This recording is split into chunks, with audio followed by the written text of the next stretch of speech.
Hello, my dear students. In this class, we discuss about the our important chapter, which is reproductive health and their exercise. So, student, previous video में मैंने पूरी कोशिश की कि आपको मैं बहुत अच्छे से समझा सकूं reproductive health chapter के बारे में. And in this video, I totally discuss about the exercise of reproductive health, and the exercise is related to NCERT exercise. Okay, so in the NCERT exercise, you seen most of the questions in this chapter, and here we solve these questions. So student, hopefully you understand all the topics related to this chapter and you watch all the videos. Okay, so here we only discuss about the question and what's their meaning. So student, in this chapter you only take that all the questions are have their answer in very creative manner. When you think about this chapter, when you think about reproductive health, and when you think about the role of reproductive health in our life and also in social life, then you totally given the answers of these questions here, not requirement of my requirement for the solution of these questions answered. Okay student, so moving forward about the exercise of the reproductive health chapter, तो start करेंगे और यहाँ पर हम first question को समझेंगे कि आखिर फर्स्ट क्वेश्चन क्या है. Okay, so student, here first question है आपका रिप्रोडक्टिव हेल्थ चैप्टर का. What do you think is the significance of reproductive health in a society.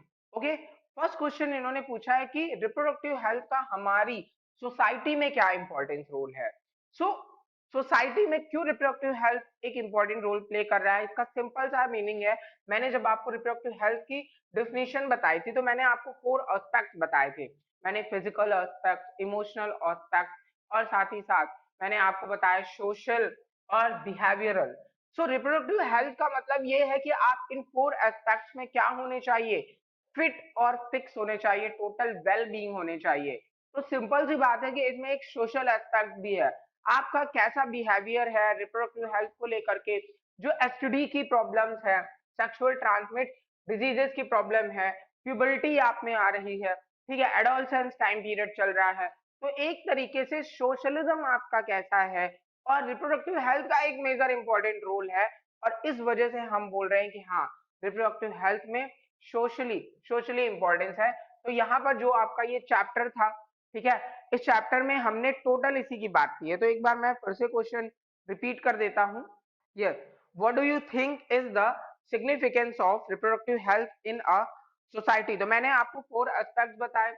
अगर आप रिप्रोडक्टिव हेल्थ के बारे में बहुत अच्छी नॉलेज रखते हो तो आपने ही सुना है AIDS, acquired immuno deficiency syndrome, जो कि क्या है, एक एसटीडी है.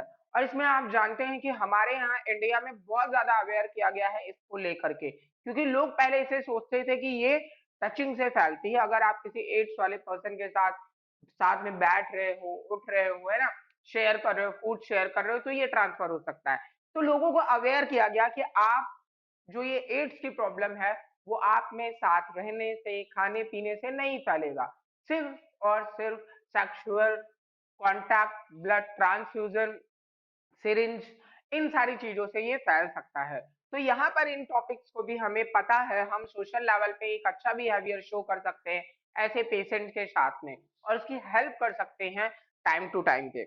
ओके, तो यहाँ पर हमने इसको समझा. और साथ ही साथ रिप्रोडक्टिव हेल्थ में आप जानते हैं बर्थ कंट्रोल की प्रोसेस, मतलब अगर आप अवेयर हो, आप रिप्रोडक्टिव हेल्थ के बारे में जानते हैं, तो आज प्रेजेंट टाइम पे हमारी पॉपुलेशन बहुत ज्यादा इंक्रीज हो रही. और अगर आप लोगों को अवेयर करोगे तो सिंपल सी बात है कि आप रिप्रोडक्टिव हेल्थ पे एक सोशल लेवल पे वर्क कर रहे हो. ठीक है, so student, start about the next question.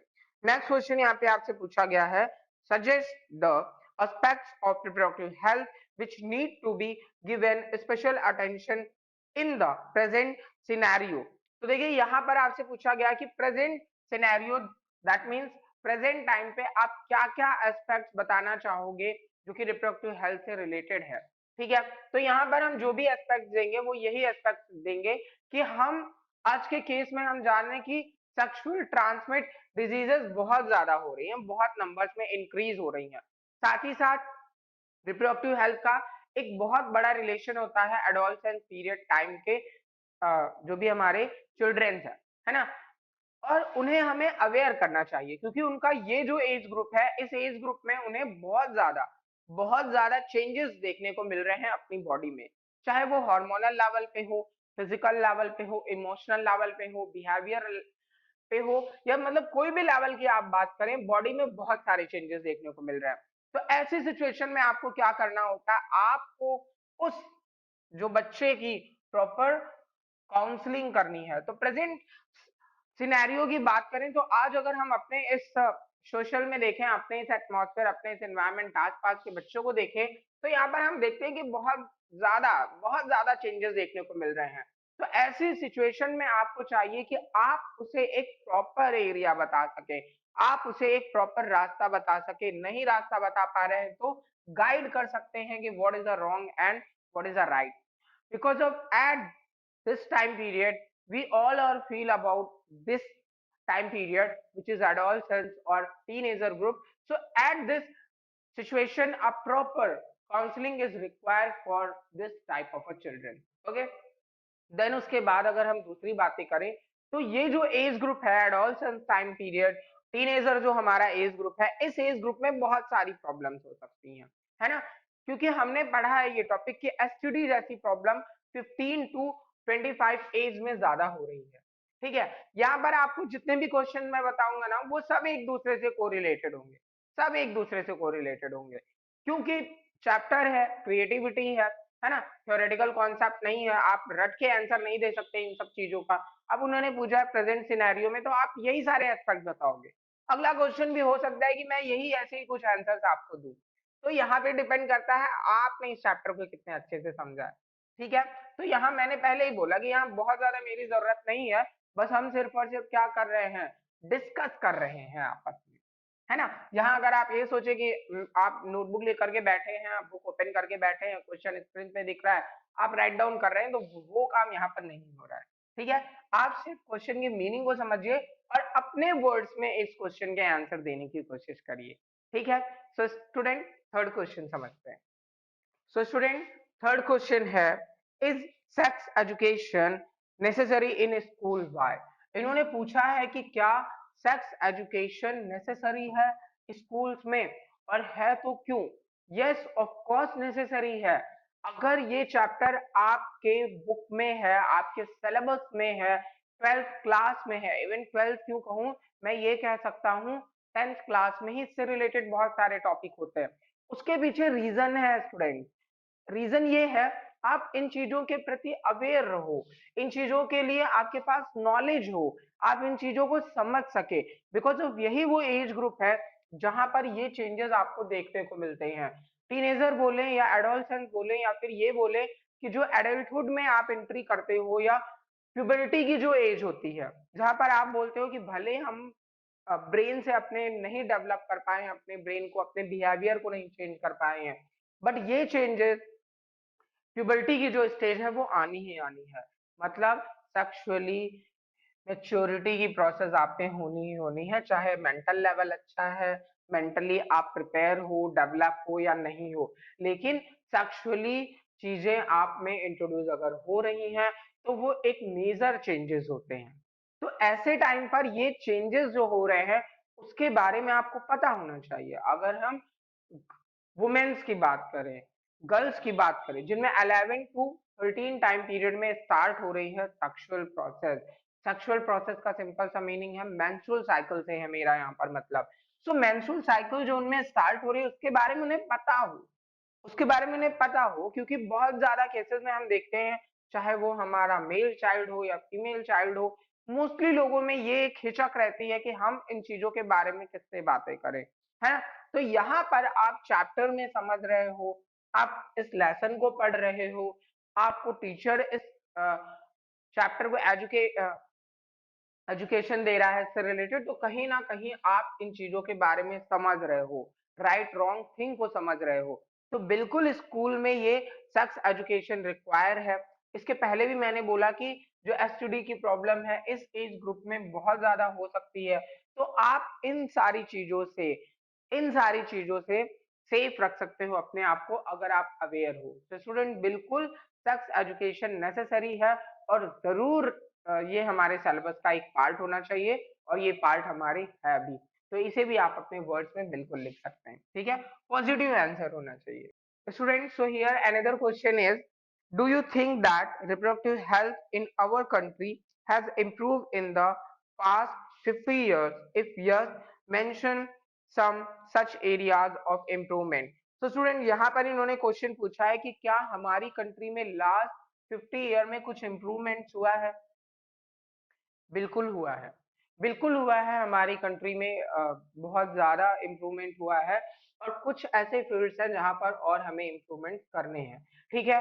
देखिए, कोई भी चीज स्टेबल नहीं होती है और इसका बहुत बढ़िया एग्जांपल है कोविड 19। कोविड 19 ने देखे हम सबको कितना अनस्टेबल कर दिया है ना। आप लोगों को घर बैठा दिया, ऑनलाइन एजुकेशन ले रहे थे आप, है ना, कुछ नया ही सीख रहे थे। कुल मिला के कोविड 19 ने हमें नया सिखा दिया, नया सिखा दिया। मतलब नया भी मेरे मुंह से नहीं निकल रहा है, बिकॉज ऑफ कहीं ना कहीं इसके ड्रॉबैक ज्यादा है और मतलब हार्मफुल इम्पैक्ट ज्यादा है। और अगर अच्छे वर्क की बात करें, है ना, वेलफेयर की बात करें तो वो बहुत कम है। तो इसीलिए ये वर्ड नहीं निकल रहा, क्योंकि जबरदस्ती बोले जा रहे हैं ये वर्ड्स है मेरे द्वारा, ठीक है। तो यहाँ पर क्या है, मैं तो ये भी कहूंगा कि 50 इयर्स में मुझे इम्प्रूवमेंट नहीं दिख रहा है, बिकॉज ऑफ हमारी पॉपुलेशन की अगर बात करें, जो भी देखिए प्रॉब्लम्स हैं, अगर हमारी हम अपनी कंट्री की बात कर रहे हैं, जैसे मैंने आपको पॉपुलेशन में बताया भी था पॉपुलेशन एक्सप्लोजन के टाइम पर, कि हमारी पॉपुलेशन जो है वो, अगर आप वर्ल्ड के हर 6 पर्सन से मिलो तो वो इंडियन है, ठीक है। इतनी पॉपुलेशन हमारी है, इतनी ज्यादा पॉपुलेशन है। तो कहीं ना कहीं अगर हमारे पास रिसोर्सेज लिमिटेड हैं, रिसोर्सेज दिन पे दिन कम हो रहे हैं और पॉपुलेशन दिन पे दिन इंक्रीज हो रही है, तो मैं तो यही कहूंगा कि हाँ, पॉपुलेशन एक रीजन हो सकता है, बट उसके साथ ही साथ क्या क्या अच्छाइयां हैं, क्या क्या मेरिट्स हैं। तो मेरिट के केसेस में मैंने बताया कि हमारी कंट्री में कंट्रासेप्टिव मेथड पे प्रोग्राम लॉन्च किए गए हैं, लोगों को अवेयर किया जा रहा है, लोगों को इसके बारे में नॉलेज दी जा रही है और इनके क्या क्या यूजेस हैं, आप कैसे इनसे बेनिफिट ले सकते हैं। और ये टोटली फ्री है, गवर्नमेंटल ऑर्गेनाइजेशन में ये टोटली फ्री है, तो एक तरीके से अच्छी चीज है, ठीक है। बिल्कुल इन चीजों में जो है मॉडिफिकेशन हुआ है।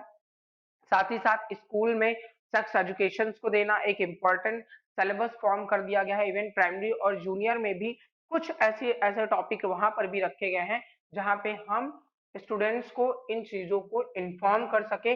बिकॉज ऑफ अगर हम जूनियर लेवल पे बोले या मतलब, है ना, तो वहां से ही ये चीजें स्टार्ट हो जाती हैं, प्यूबर्टी एज स्टार्ट हो जाती है, तो वहीं से हमें ये नॉलेज देने की जरूरत है। तो ये एक तरीके से हमारे सिलेबस का पार्ट हो चुका है। तो ये चेंजेस आए हैं हमारे यहाँ। जहां तक लोग इन चीजों के बारे में बात नहीं करते थे, आज वो उनके बारे में बात कर रहे हैं, ठीक है। एसटीडीज के प्रति लोग अवेयर हो रहे हैं। तो ये सारी चीजें बहुत ज्यादा इंपॉर्टेंट है और इनका इंपॉर्टेंस हमें देखने को भी मिल रहा है। तो बिल्कुल एग्जैक्टली हमारी कंट्री में इस पे बहुत ज्यादा फोकस किया गया है, ठीक है। और अगर आप ये कहें कि वैक्सीनेशन जैसे प्रोग्राम्स लॉन्च किए गए हैं जहाँ पे बहुत सारी ऐसी डिजीजेस होती थी, इवन लास्ट 50 ईयर की बात करें तो पोलियो, पोलियो फेमस है, आप जानते हो, ओरली वैक्सीन दी जाती है। तो कहीं ना कहीं वो आज इंडिया से एकदम खत्म हो चुका है। तो आखिर हमारी कंट्री ने इसके बारे में लोगों को बताया है। आपको पता होगा हमारे फेमस एक्टर हमेशा आते थे, कहते थे दो बूंद जिंदगी की।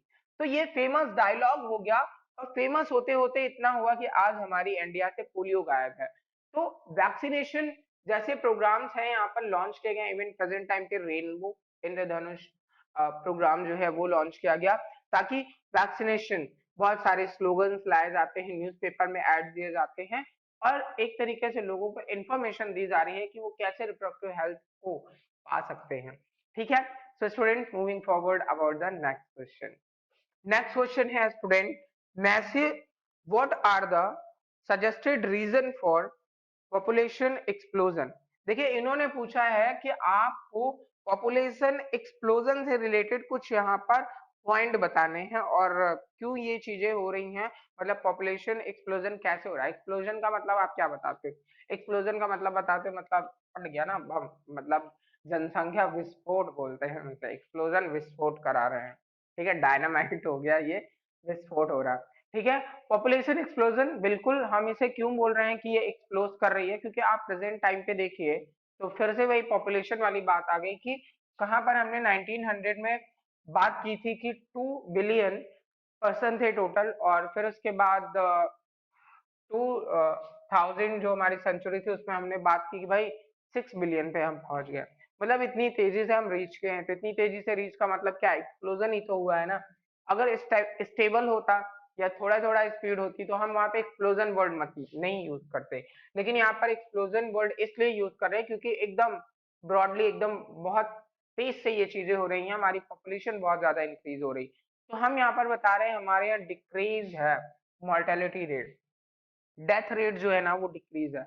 आज आप देख रहे हैं कि अगर छोटी से छोटे से लेके बड़े से बड़े तक की जो भी प्रॉब्लम्स है उनको आप चुटकियों में सल्यूट कर रहे हो, है ना, सोल्यूशन है उसका आपके पास। मतलब कोई भी डिजीज हो रही है तो डॉक्टर्स क्या कर रहे हैं, पेशेंट को सेव कर ले रहे हैं। तो हमने क्या कर लिया, हमने मोर्टेलिटी रेट जो है हमारा, डेथ रेट जो है उसे डिक्रीज कर लिया है। और जो हमारा नेटेलिटी रेट है ना, जो हमारा बर्थ रेट है वो इंक्रीज हो रहा है। मतलब हम बोलते हैं ना कि हर एक सेकंड में पता नहीं कितने ना थाउजेंड या लैक्स ऑफ बेबीज जो है वो जन्म ले रहे हैं। कंट्री की बात करें या वर्ल्ड की बात करें तो सिंपल सी बात है, ये पॉपुलेशन लगातार इंक्रीज कर रही है।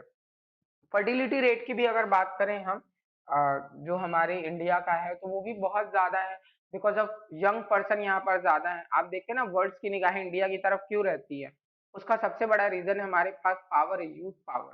बोलता है ना हमारे पीएम जी मंच पे खड़े होके, युवा भारत युवा शक्ति। तो वो क्यों है ऐसा, बिकॉज ऑफ हमारे यहाँ यंग पर्सन ज्यादा है। यंग पर्सन ज्यादा होंगे तो सिंपल सी बात है, फर्टिलिटी रेट भी हमारा ज्यादा है। तो ये चीजें हैं जो कि पॉपुलेशन एक्सप्लोजन के लिए रिस्पॉन्सिबल हैं।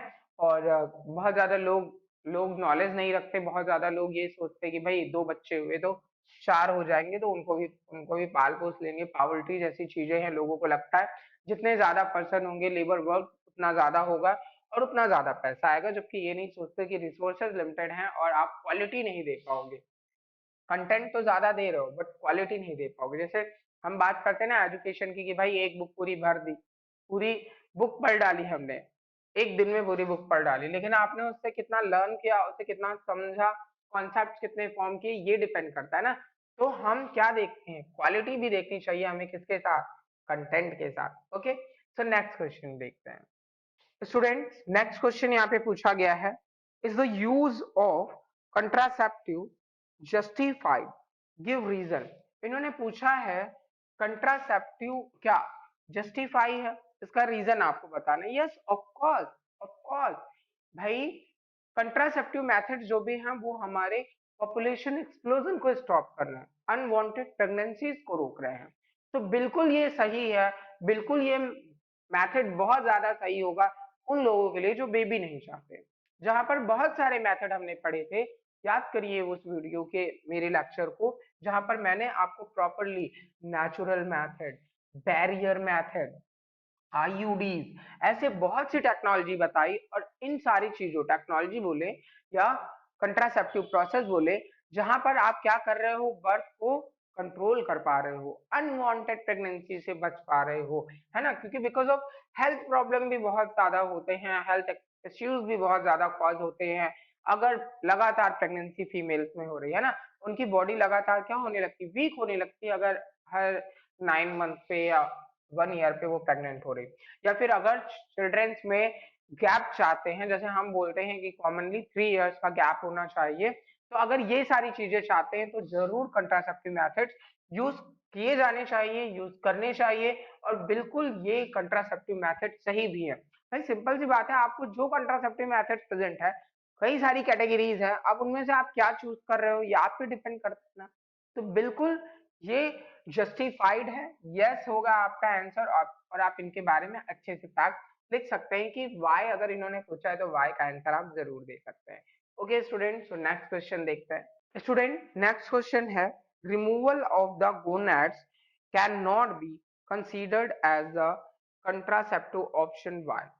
Gonad means, in the case of a male, in the case of a female, you totally remove the sex organ, main sex organ. For example, in the case of a male, gonads name are testes. Okay, and case of females, you says that ovaries are the gonads of female reproductive part.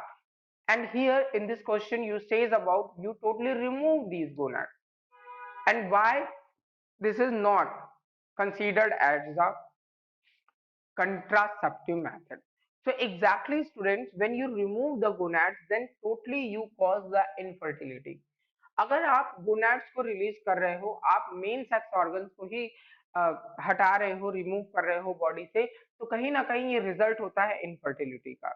ऐसे cases को आप contraceptive नहीं बोल सकते, because of मैंने आपको बताया कि एक प्रॉपर टाइम पीरियड है जितने टाइम के लिए आपने कंट्रासेप्टिव यूज किया। मान लीजिए आप अभी स्टार्टिंग में कोई भी हस्बैंड वाइफ है, वो 1 ईयर तक बेबी नहीं चाहते, तो उन्होंने क्या किया, 1 ईयर का कोई भी कंट्रासेप्टिव मेथड्स यूज किया, अप्लाई किया, एंड देन उसके बाद वो चाहते थे तो फॉर्म हो रहे हैं, है ना, वो पेरेंटल हुड को एंजॉय कर सकते हैं।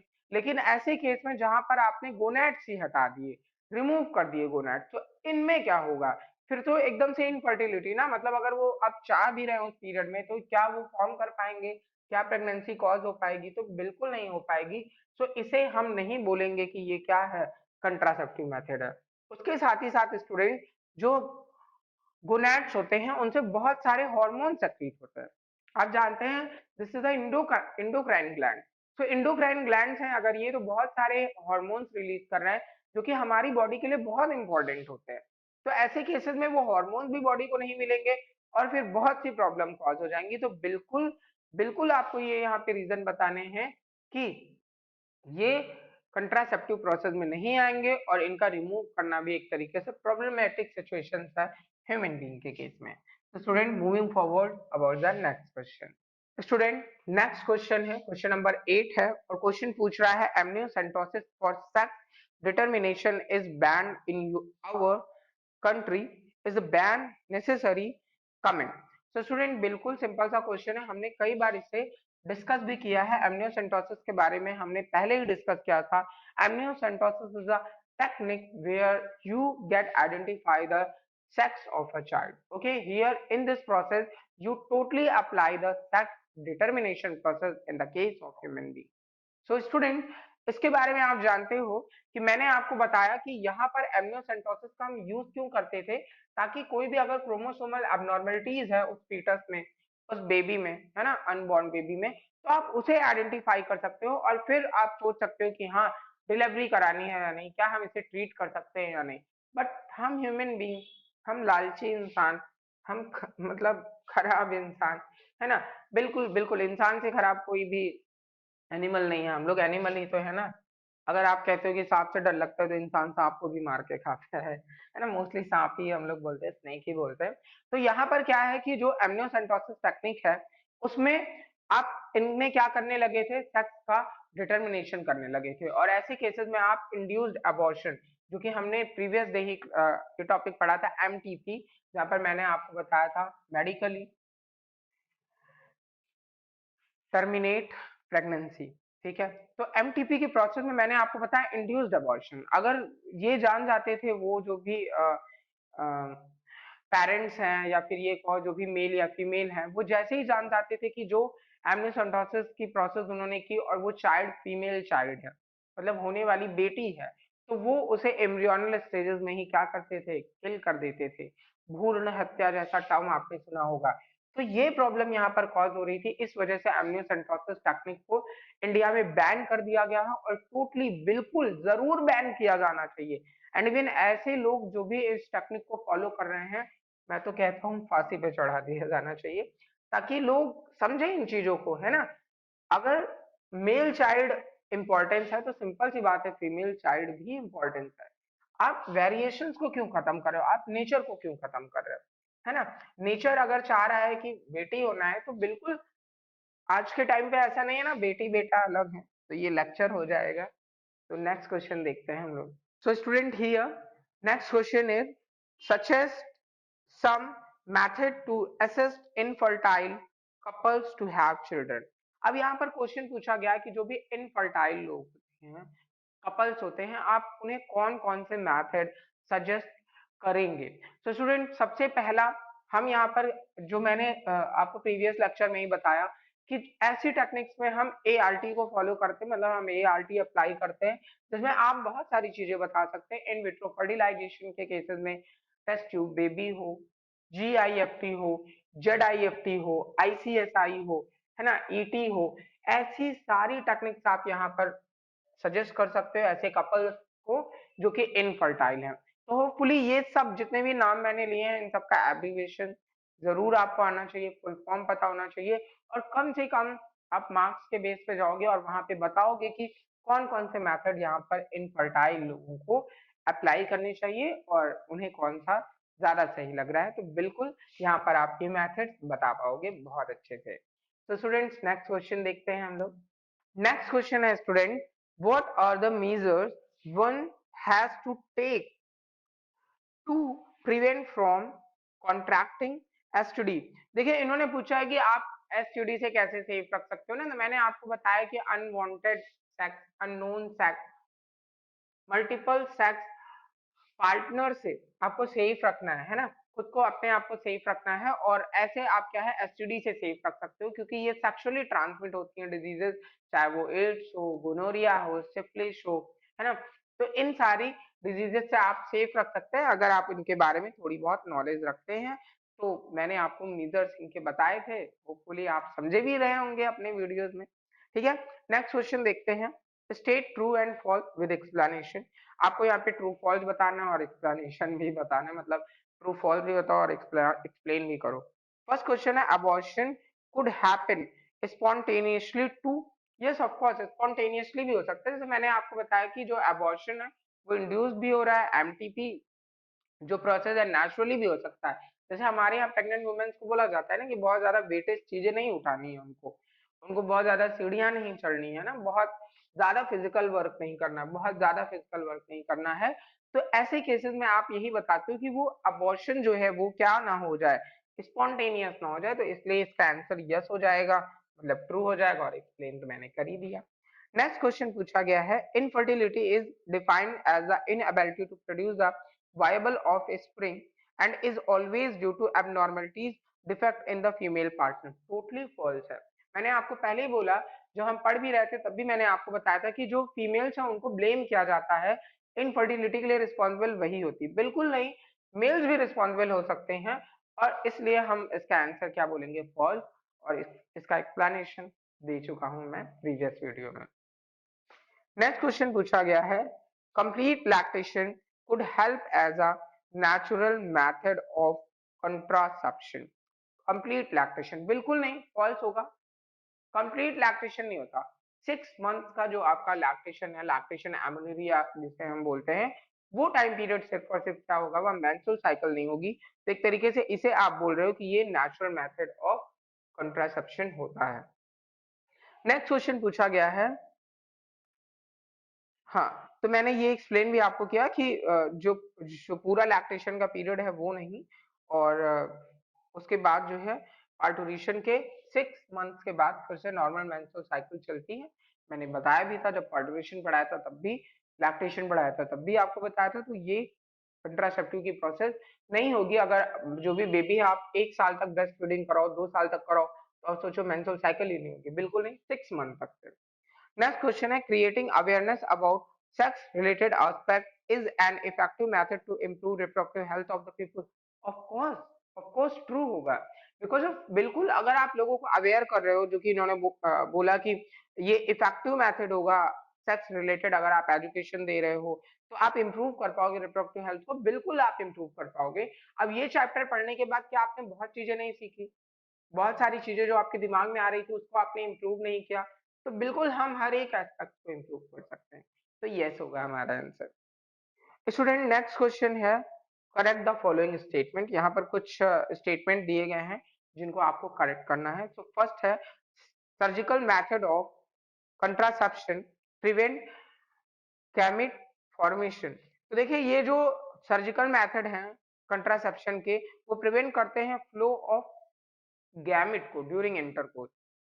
मैंने आपको सर्जिकल मेथड भी बताए थे, वैसेक्टोमी, ट्यूबेक्टोमी, जहां पर आप क्या कर रहे हो, गैमेट को मीट नहीं करने दे रहे हो ना ड्यूरिंग द इंटरकोर्स, तो ये इसका हो जाएगा करेक्ट सेंटेंस। नेक्स्ट क्वेश्चन पूछा गया, all sexually transmit diseases are completely curable. बिल्कुल नहीं, बिल्कुल नहीं है क्योरेबल। हमने एड्स के बारे में पढ़ा, एड्स आप टोटली क्योर नहीं कर सकते हो और अभी तक प्रेजेंट टाइम तक इसकी कोई वैक्सीन नहीं फॉर्म हुई है।